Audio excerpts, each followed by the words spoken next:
Hello everyone, Tides of Terraria is officially live, so I'm going to go through and give you my first impressions and basically showcase a lot of what was added. Now I know right away the first thing you're probably going to want to see is going to be the Palpedia, so let's take a quick look in there and see what was added. We'll scroll on down to the bottom and see if they did add any additional element types. So we can just see if they got a different variant. Not seeing anything here so far. Alright, now I made it down to the bottom of the Palpedia and I didn't see any additional sub-variants up above. So we do see 1, 2, 3, 4, 5, 6, 7, 8, 9, 10, 11, 12, 13, 14, 15 new pals. So 15 new pals in total, but we do also know that the monsters from Terraria are also considered similar to that of the pals, where you can actually capture them and train them. Alright, next up, let's go through and take a look at the technology tree, as I'm sure everybody's going to want to see everything from there. I'm going to go all the way back to the beginning, though, instead of just going straight into the new stuff, because a lot of the time with these new updates, we will see stuff added in progressively. So we're just going to look for anything that I do not have unlocked. I've had almost everything unlocked. So level 15 is when you will get your beginner fishing set, so that means there will in fact be tiers. Let's just unlock that right now. And then continuing to go down here, we will see what else. There's the high quality bait, which you unlock at level 22, just a few levels later. We'll go through and unlock that. Then you get the boost gun. Firing this at a pal in your team will temporarily boost that pal's attack and defense. Then firing at an enemy deals damage instead. That's pretty cool. I'm not going to buy that yet. That's pretty cool though. And then there's the ammo for that gun. And you just need basic things to craft it. Now another thing to pay attention to is going to be these unknown items on the right hand side. Most likely meaning these are going to be when you unlock those pal sentinels that we're probably going to encounter when we join one of the 3 new islands. You can see another one here at 26, another at 27, 28. Now we do see the immediate fishing rod for Cativa.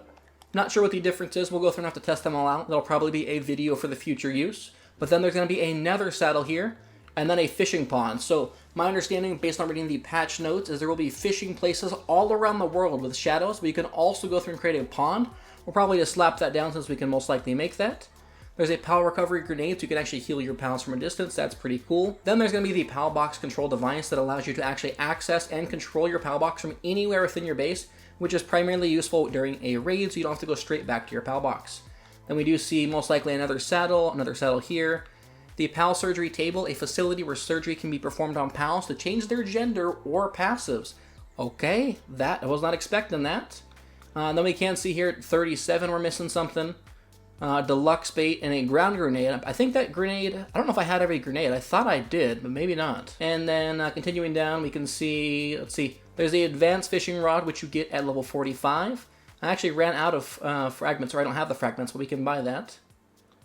And then, let's see, I'm missing another item here. Well, actually, I haven't unlocked a lot on this account. That's okay, because we are obviously going to be grinding everything out, because this is going to be a lot of fun. Now the alluring bait that lures in pals. It improves to enlarge the size of the bar in the fishing minigame and increase the number of items obtained from fishing. So I wonder what we're going to obtain. Oh, and there's actually a large fishing pond as well, which we no longer have the points for. If you do want to acquire more skill books, typically the best way is to run dungeons or heading over to these sanctuaries, as the chests tend to drop those pretty often. Or you can just butcher a bunch of Anubis. They tend to drop them pretty commonly as well. Let's see, Bastigor, I have not bought his saddle on this account. Okay, so here's all the brand new stuff. Of course, everyone knows the Hexalite Quartz mine was coming. We needed it every time we get an ore introduced in an update. The following update gives us the mine for it, so that'll be the very first thing we unlock. Most likely these are saddles. This is the new structure set that we unlock as well, which is going to require polymer. That's going to be interesting. I guess that'll be a great reason to actually grind up the high quality pal oil. I believe is what you need to craft that. An advanced civilization workshop, which is pretty cool. We'll need that obviously to make the new things. Another form of ingot, which we saw that come on, that happens with every update. It looks like coralum ore will be the new raw material that we have to gather while we're doing mines. The powerful fishing magnet, so we can use this in advanced salving operations. So reading the patch notes, if you head out to the water, pals can actually swim now. And while on a swimmable pal, you will pass over junk and pick up that junk. I'm assuming you're going to need this magnet here to actually be able to use that to pick up the junk, and that junk should give you some of the ores and new items you use to craft these new items based on what I read in the patch notes. New shotgun, ammo for it. Sounds pretty powerful, an energy shotgun, I like that. A Japanese-style hot spring, going through and boosting the sanity recovery even more than previously, so that's nice. Even though I don't really know if that was needed. Having Shroomer knock in your base, but either way, it does look really cool, so definitely for an aesthetic, at least I will not complain.